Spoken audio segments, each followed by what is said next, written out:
Well, good morning. It's Tuesday, March 5. My name is Don Hull, and I'm the instructor for your online course, Management 5613. Our section is going to be 93. And this, of course, is our MBA course entitled Leaders, Managers, and Entrepreneurs. Each week, I will be giving you a heads up before the week begins to help you make sure you are aware of each assignment due that week, and hopefully you'll not miss any of those deadlines and consequently lose course points, which I do not want you to do. Remember that our weeks, our online weeks, will run from 7 o'clock a.m. Thursday until the following Thursday, 7 a.m. Each week will begin at 7 and end at 7 in the morning. And so week 1 will obviously begin this Thursday, March 7. 7 o'clock the course will open. This first week you need to be sure and get in your assessments of your leadership strengths. I have a hard copy of the syllabus here in front of me, and you'll see that on page 7 we have shown how you are to take the Myers-Briggs. That is a free test if you'll use the website we show you. And also, I want you to do the StrengthsFinder 2.0, which in my opinion is one of the very best leadership assessments out there today. We'll have a lot to say about these strengths in this course. If some of you have a particular interest in entrepreneurship, I have provided an alternative for you to take a test that Ken Blanchard provided in his marvelous little book, The 1 Minute Entrepreneur. So be sure and look at those assessment requirements on page 7, and remember that those assessments are due by the close of week 1, and of course that corresponds to March 14th. Another biggie for week 1 is your individual study. It's important that you propose to me what you want to do to fulfill this requirement of individual study in the course. I do want you to understand that this is your study. This is your choice, and I'm here to support you, to help you, but this is to give you an opportunity to spread your wings and to explore an area in leaders, managers, and entrepreneurs that caters to your own interest. And I hope you appreciate the freedom to do that in this particular course. In course information, you're going to find I have a hard copy here of the guidelines that we ask you to follow in doing your individual study. And you will notice at the bottom of page 1 and continuing on page 2 that we've listed several possible ways that you can fulfill this assignment, not the least of which would be to do a critique of a very recent book that has been published dealing with some facet of our course goals, leaders, managers, entrepreneurs.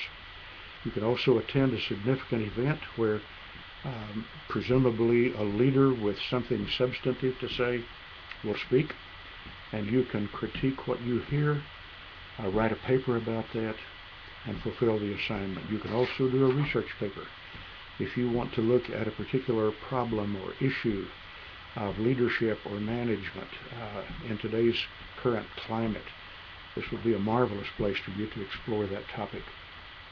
One of the interesting ways of fulfilling this assignment is for you to get up your nerve and ask some significant leader or manager for an interview. This is a wonderful way to do an assignment, and if you want to take this up, then I would be happy to provide you some sample questions that you can use to build your interview, which probably you would want to estimate at about a 15 to 20 minute interview.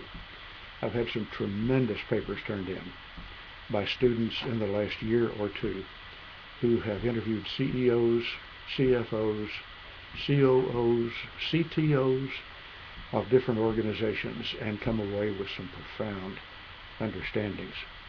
So lots of latitude there. The big thing you need to remember is there is a deadline for you to submit your proposal, and if you do not honor that deadline, there is a very substantial penalty against your final leadership paper. So you must propose to me by the end of week 1 what you want to do.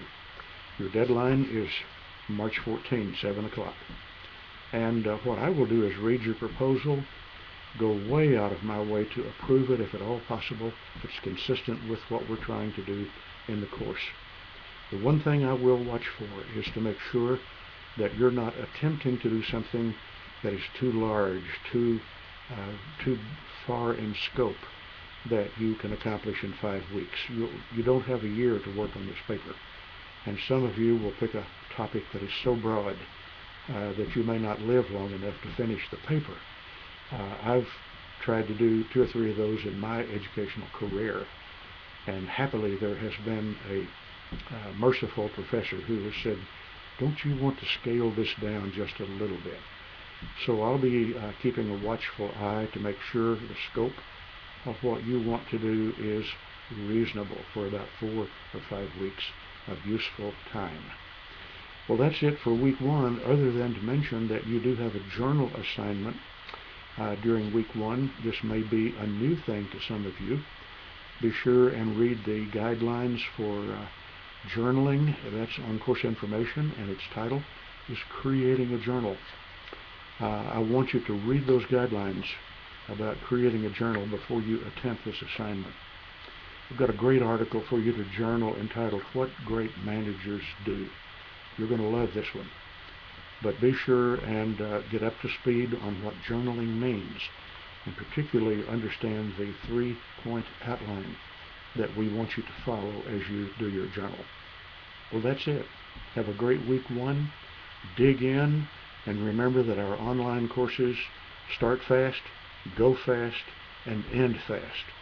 So it's essential that you diligently and ardently begin your work week 1. Don't fall behind, don't miss deadlines, don't lose course points, which I would hate to see you do.